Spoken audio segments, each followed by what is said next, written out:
Hi, everyone. In this mini lesson, we're going to go through the beginning of chapter 7, which deals with catabolism. So, if we take a look at what is being covered in chapter 7, it is all about how we acquire our energy. Okay. So, in order for our body to function, we need to take in energy from our surroundings and then convert it into a form that can be used by our cells. So the form that can be used by our cells is called ATP. So we've already discussed a little bit about ATP already, but we're going to figure out how exactly we get enough ATP to power our cellular work. Now, one thing you'll notice from this figure, look at what is the original source of energy. Where did the energy come from? Came to us in the form of light energy from the sun. So we can trace back all of the energy that is in your body. It at one point was light energy from the sun. Okay, it was just converted through a couple of different processes in order to become a version of energy that our cells can utilize. So we can trace back our energy from sunlight. Now, of course, we cannot directly take light energy from the sun and convert it into ATP, but our friends plants, they can do that for us. So that's where photosynthesis comes in. And remember how in chapter 4 we talked about how plants have chloroplasts, and those chloroplasts have the structures, these stroma, these little discs piled up, the stroma and the granum and so forth, and the thylakoids. So all of that is utilizing basically their inputs of carbon dioxide and water and converting it into organic molecules and oxygen with the help of energy from the sun. Okay. And so we take that energy in a usable form, which happens to be organic molecules, and we bring it into our body through ingestion. Okay, so we're ingesting our nutrients. And from there, we take that energy and with the help of our organelle, the mitochondria, the powerhouse of the cell, we can convert it into a form that our body can use, ATP. Okay, so this is just basically make sure you understand where that energy came from originally. Okay, so you can think about your entire body is carbon based and it can be traced from energy from the sun. So, what is misleading about the following statement? Plant cells perform photosynthesis and animal cells perform cellular respiration. Well, we do know that plant cells do perform photosynthesis, and we do know that animal cells perform cellular respiration. However, plant cells, they also perform cellular respiration. Okay, so if we go back to the previous slide, plants, they need energy too. They need cellular energy, they need ATP. And the only way that they can get their ATP is through cellular respiration, just like we do. The only difference is that we need plants. Plants, they don't need us. Okay. They don't need us. They can make their own food. Okay. We can eat plants or eat animals that eat plants, but plants, they can just make their own food using photosynthesis. But then they can harness that food, those organic molecules, to undergo cellular respiration. So, what's misleading about this statement is that plant cells perform both photosynthesis and cellular respiration. Animal cells can only undergo cellular respiration. Okay. All right, so let's go ahead and talk a little bit about catabolism. So we talked about catabolism and anabolism in a previous lecture, mini lesson.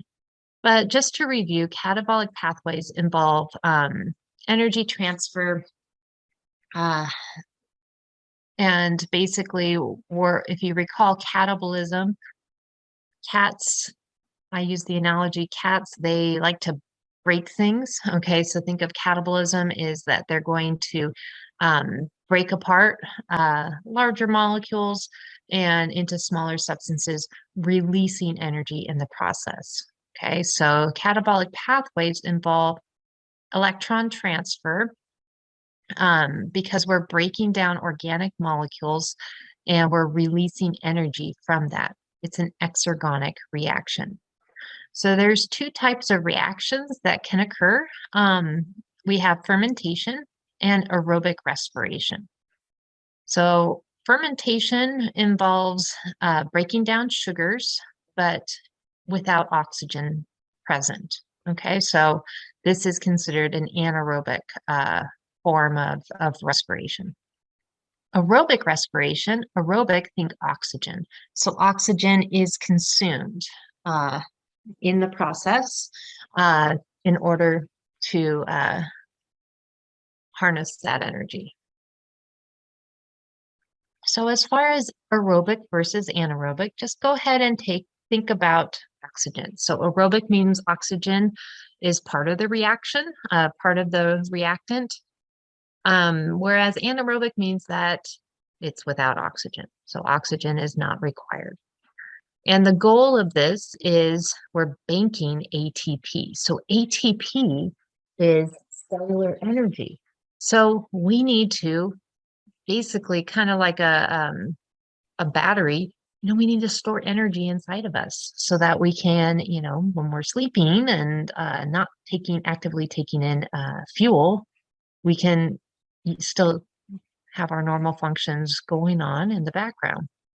So ATP is basically our cellular energy, the energy that our cells are going to use. And we can acquire that energy through aerobic or anaerobic processes.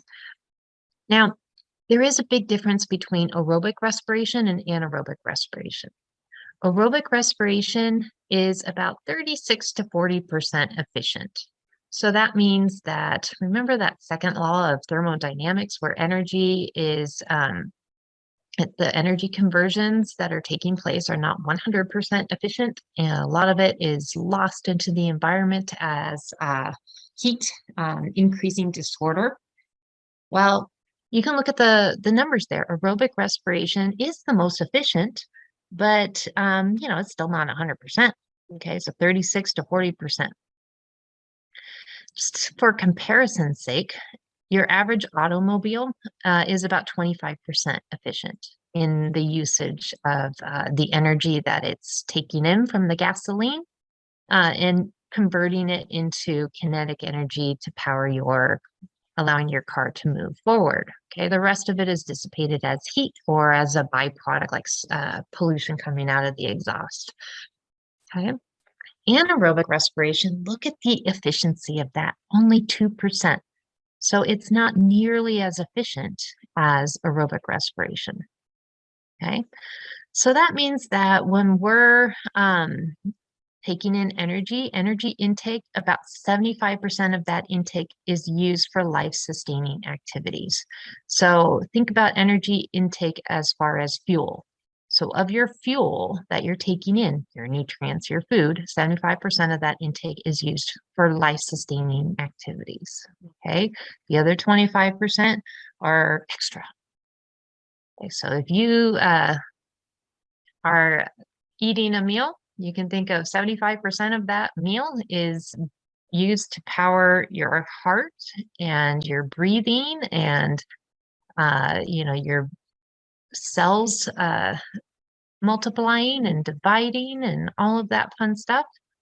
Only 25% is for you to actually think and to move and to sleep and to play video games and to pick up your child and all of that. Okay, that's only about 25% of the fuel. Okay, the other 75% is just to keep you alive. So here's a checkpoint question. How is breathing related to your cellular respiration? Well, what is required for cellular respiration? We need glucose and we need oxygen. So those are the reactants involved. So glucose we get from our food. We ingest it in our diet. Oxygen we get through breathing. Okay, so that's where we're taking in air from the atmosphere into our lungs, and then our lungs are taking the oxygen from that air and bringing it into our bloodstream.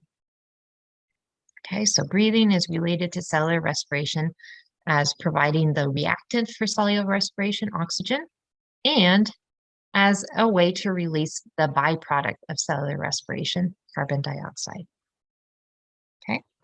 Why is sweating and other body cooling mechanisms necessary during vigorous exercise? So here's another question.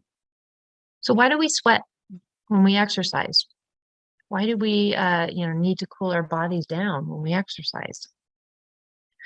Well, when we're exercising, we're undergoing lots of cellular respiration in order to obtain ATP so that we can exercise. But a byproduct of this process is heat. So we are releasing a lot of heat in that reaction.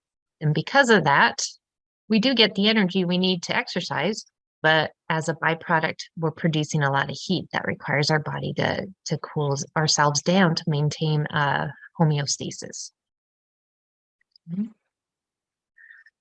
All right. So one thing that we need to understand when we're setting up this idea of cellular respiration is that we're transferring energy from one form to another. And we're doing this with the help of our friends, the electrons, that subatomic particle electrons.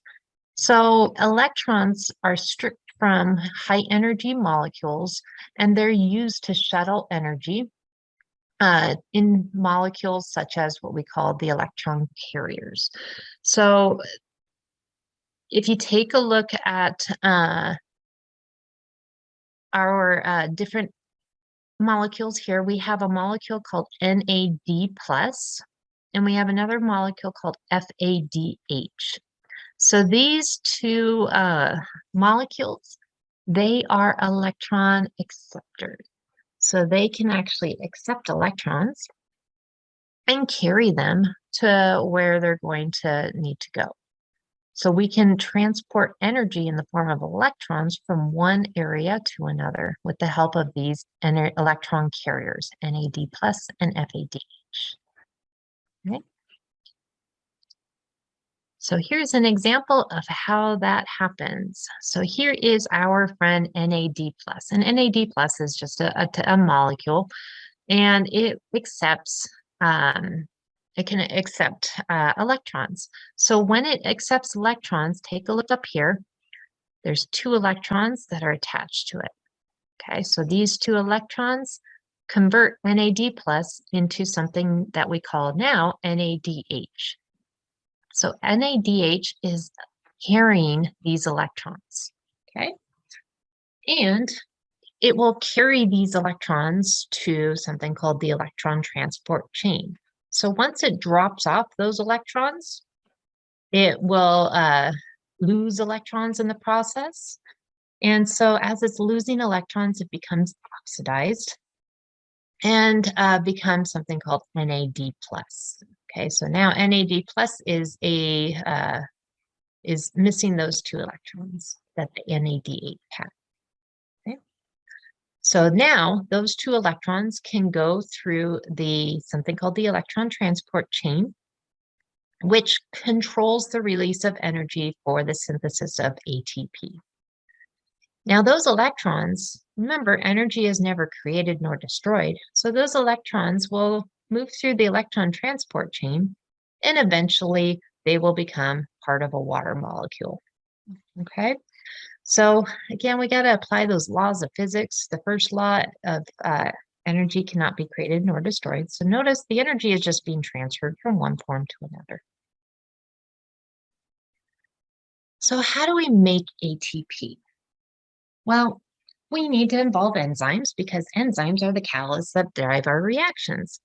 And enzymes, they help transfer a phosphate group from some organic source, our food, to ADP. ADP is adenosine diphosphate, a molecule. So that ADP, adenosine diphosphate, will basically form a bond with an organic phosphate to form ATP. And it will use some energy to do that. Okay, so this type of reaction here is an anabolic reaction. It requires energy to do so. So we are doing ADP plus P to bring those two together. We need to add some energy to it, endergonic reaction, to form ATP. Okay, so this is what we call substrate level phosphorylation. So we have a substrate, ADP. We have an enzyme, the active site, okay? So substrate level phosphorylation. An enzyme is involved. We have this substrate ADP that's and another substrate phosphate brought together, undergo a reaction to create the product ATP, okay, adenosine triphosphate. So this is an example of substrate level phosphorylation. We're phosphorylating, we're adding a phosphorus group to ADP to form ATP. Right? Now, in order for the energy to be provided to take ADP and phosphate group together to form ATP requires energy. It's an endergonic reaction. We need energy. We need electrons. Okay, so the energy is the result of a reaction, a coupled reaction. So this is where we're going to get into something called a reduction or an oxidation reaction. So reduction means that we gain electrons. Okay, oxidation means we lose electrons. So one way to help us remember which is which, I like to use the acronym oil rig. Okay, so oil rig, I'm going to just go ahead and try. Actually, let me use a text. Easier. So oil rig. Oil rig. So the O in oil stands for oxidation. Oxidation. The I stands for, so is, and the L stands for losing, losing electrons. Okay. Maybe I should kind of separate this. I'm going to go like this, so it's a little easier. The R, reduction. I is G, gaining electrons. Okay, so this might help you just kind of remember, because I always forget too, you know, oil oxidation, it sounds like it's being oxidized, adding oxygen. I don't know. Nope, it has to do with electrons. So oil rig, oxidation is losing electrons, rig is reduction is gaining electrons. So what ends up happening is we get these two reactions coupled. So they couple together, and it's what we know as a redox reaction. So redox reaction, reduction, oxidation, coupled reaction. So here's an example of a redox reaction with our NaCl. So we have our sodium. The sodium, recall, but way back in chapter 2, it has one electron in its valence shell. And so it's going to want to lose that electron to become reduced, okay, or to, excuse me, see, I'm messing up too. It becomes oxidized. So that electron, it's going to give up its electron so that it's oxidized to Na plus, Na plus. Chlorine is going to want to gain that electron. So when it's gaining the electron, it becomes Cl minus and it's reduced. Okay, so oxidation loses an electron and reduction gains an electron. Oil rig. All right, gonna erase here. So during cellular respiration, we have our fuel, which is in the form of usually it's a simple sugar like our glucose. That's going to be oxidized. So what does oxidized mean? Oil rig, losing electrons. The oxygen that's required for cellular respiration is going to gain electrons. Okay, so it's being reduced. So hydrogen with its electrons is transferred to oxygen and energy is released, and that can be used to undergo the ATP synthesis, where the ADP and the phosphate group can then come together to form ATP. Okay, so they're harnessing the energy from the fuel being oxidized and the oxygen being reduced. That energy that gets released in the process is going to drive the reaction of ADP plus phosphate group to form ATP. Okay, so here you can see in the image below, we have our glucose C6H12O6. It's going to lose electrons. Eventually, it will form carbon dioxide. Our oxygen is going to gain those electrons, become reduced to eventually form water. And now we have the energy that is required to take ADP and phosphate to come together to form ATP. Right? Right. Now, of course, this is a multi-step process, and we have separate mini lessons that go through each one of these processes to get to that end result of synthesizing ATP. But as I mentioned before, we have some electron carriers that help us out. So I briefly mentioned NAD+. NAD+ is an example of a coenzyme that is accepting electrons. So since it's accepting electrons, it's considered an oxidizing agent, okay? So if it is going to receive the electrons that the like the glucose is losing, okay? So that's going to accept those electrons. So it's considered an oxidizing agent because it's linked to oxidation of another molecule. Electrons from organic compounds are usually first transferred to NAD+. So those electrons that resulted from that oxidation will first get transferred to NAD+. So NAD+ will then take those electrons. Okay, so it's basically through another enzyme, which is known as dehydrogenase, an enzyme, transfers those two electrons to the NAD+, and it also transfers a hydrogen ion to NAD+. And so now NAD+ with its two electrons and its hydrogen ion becomes NADH, okay? So it gained those electrons. So now that it's gained electrons, it's now called NADH. Okay, so it's reduced. It's the reduced form of NAD+, because it gained electrons. Okay. So here you can see the molecule that is losing electrons. Here's the original NAD+. Those electrons get transferred to NAD+ to form NADH. So now, you look at NAD+ to NADH, NADH gained electrons. So now NADH is the reduced form of NAD+.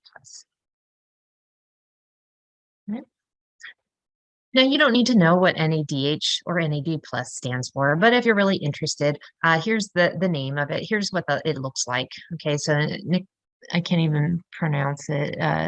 Nicotinamidate.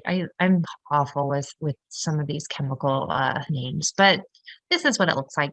Okay, so this particular molecule is going to gain those electrons. In its reduced form, it is NADH. So you can see the molecular setup of NAD+ versus NADH. Okay.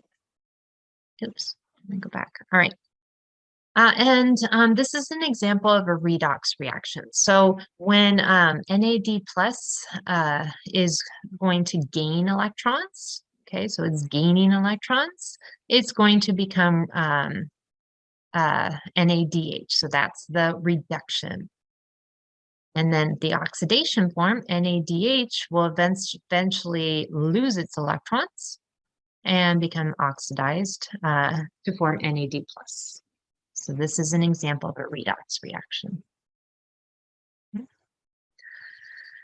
Now, when we go through the different processes of how we get to our end product of getting a bunch of ATP through cellular respiration, we do need to realize that it's a multi-step process. And the reason why it's a multi-step process is because it helps control the release of energy. So we're going to go through the different series of steps of cellular respiration.